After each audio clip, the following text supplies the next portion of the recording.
Welcome to the HP educational talk. और ये है केमिस्ट्री की 8th वीडियो। स्टार्ट करते हैं फर्स्ट क्वेश्चन से।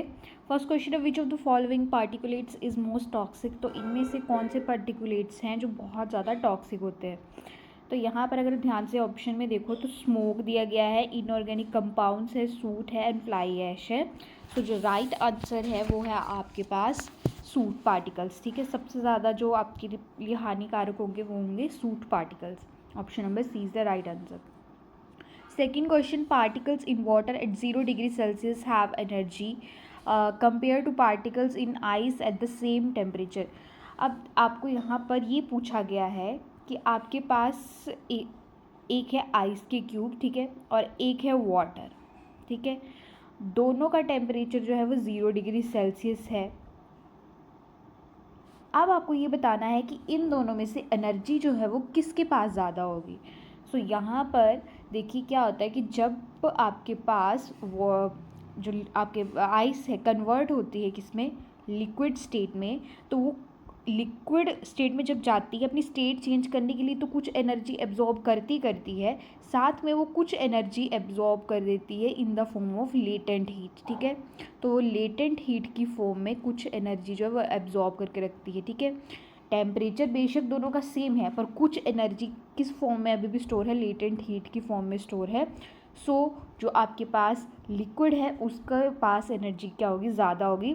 जो सही आंसर है वो है option number C, that is particles of water at 0 degree celsius have a more energy than the particles of in ice at the same temperature.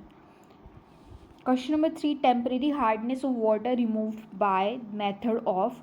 सो सबसे पहले तो हार्डनेस ऑफ वाटर क्या होती है। हार्डनेस ऑफ वाटर जो है वो क्या है, अगर आपके वाटर के अंदर मिनरल्स प्रेजेंट हैं और उसमें भी मेनली क्या मैग्नीशियम और कैल्शियम के अगर मिनरल्स प्रेजेंट है तो वाटर को वो क्या बना देते हैं, हार्ड बना देते हैं।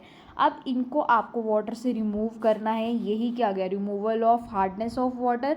सो यहाँ पर जो सही ऑप्शन है वो है क्लार्क्स मेथड। क्लार्क मेथड से जो है वो टेम्परेरी हार्डनेस ऑफ वाटर जो है वो रिमूव करी जाती है। Fourth question, oxide of nitrogen is coloured gas. इनमें से कौन सा ऐसा ऑक्साइड है नाइट्रोजन का जो कि कलर्ड है। ऑप्शन नंबर जो डी है आपके पास, nitrogen dioxide is the right answer. इसका जो कलर है वो क्या होता है, रेडिश ब्राउन कलर का ये जो है वो दिखने में होता है। बाकी जो आपके पास ऑक्साइड है नाइट्रोजन के वो सारे के सारे क्या है, कलरलेस हैं। Move to the next question, the element use vulcanisation of rubber is. कौन सा एलिमेंट यूज़ होता है वल्कनाइजेशन ऑफ रबर में। तो वल्कनाइजेशन रबर होता है, देखो जब भी आपके पास जो रबर है, नेचुरल जो रबर आप ऑब्टेन करते हैं उसकी इतनी ज़्यादा इलास्टिसिटी नहीं होती। इलास्टिसिटी मतलब उसमें इतना खिंचाव नहीं होता। तो क्या किया जाता है कि इसको हीट किया जाता है। ठीक है, हीट करेंगे किसके साथ, विद सल्फ़र के साथ। सल्फ़र डाल के इस रबड़ को हीट कर दिया जाएगा। अब क्या होगा कि जो ये रबड़ है इनकी जो लेयर्स होंगी इनमें एक नेट लाइक स्ट्रक्चर जो है वो क्रिएट हो जाएगा। जब नेट लाइक स्ट्रक्चर क्रिएट हो जाएगा तो आपके पास उसमें इलास्टिसिटी भी बढ़ जाएगी और वो पहले से क्या होगी, बेटर रबड़ जो है वो बन जाएगी। तो इसी को क्या बोलते हैं, वल्कनाइजेशन ऑफ रबड़। और ये किसकी हेल्प से किया जाता है, सल्फ़र की हेल्प से किया जाता है। Option number C is the right answer. अगर आपको इस वीडियो का PDF चाहिए तो आपको टेलीग्राम का लिंक डिस्क्रिप्शन बॉक्स में दिया है, वह चैनल को ज्वाइन करें और वहाँ से PDF ऑब्टेन करें। Next question is BOD is measures of. तो सबसे पहले BOD है क्या, BOD का फुल फॉर्म क्या होता है, बायोलॉजिकल ऑक्सीजन डिमांड। अब ये वाटर में मेज़र करता है किस चीज़ को, ये मेज़र करता है कि कितनी ऑक्सीजन जो है वाटर में कंज्यूम हो रही है बाय किसके थ्रू, जो आपके पास एरोबिक बैक्टीरिया प्रेजेंट है वाटर के अंदर, वो कितनी ऑक्सीजन को कंज्यूम कर रहे हैं। किस लिए कंज्यूम कर रहे हैं oxygen, to decompose the organic matter. आपको पता है ऑर्गेनिक मैटर ऑलरेडी बहुत सारे प्रेजेंट होते हैं वाटर में, उसको क्या करना है, डिकम्पोज करना है। तो उसे डिकम्पोज करने के लिए क्या चाहिए, एरोबिक बैक्टीरिया, और एरोबिक बैक्टीरिया को क्या चाहिए, ऑक्सीजन चाहिए। तो ये बायोलॉजिकल ऑक्सीजन डिमांड रहती है। सो बायोलॉजिकल ऑक्सीजन डिमांड जो वो मेज़र करता है कि कितने ज़्यादा ऑर्गेनिक पॉल्यूटेंट्स हैं वाटर के अंदर। Option number A is the right answer. 7th question, following reaction is an example of. तो ये बहुत ही ईजी क्वेश्चन है, देख के पता चल रहा है कि क्या है। आपके पास रिएक्शन दी है, zinc oxide plus carbon and gives you zinc plus carbon monoxide. अब बहुत सिंपल सी बात है, देखो जिंक जो है वो कन्वर्ट हो गया जिंक में, जिंक ऑक्साइड कन्वर्ट हो गया जिंक में।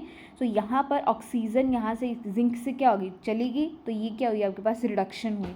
वेर एज कार्बन ने एक ऑक्सीजन गेन करी और क्या बना दिया कार्बन मोनोऑक्साइड, तो ये क्या हुई ऑक्सीडेशन हुई। तो ऐसी रिएक्शन जिस रिएक्शन में रिडक्शन भी होता है ऑक्सीडेशन भी होती है, उन रिएक्शंस को क्या बोलते हैं, रिडॉक्स रिएक्शन।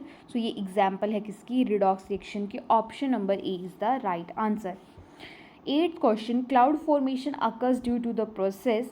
सो यहाँ पे क्लाउड्स कैसे बनते हैं, देखो यहाँ एक बहुत इजी एवेपोरेशन, आपको पता है कि सरफेस से जब वाटर जो है वो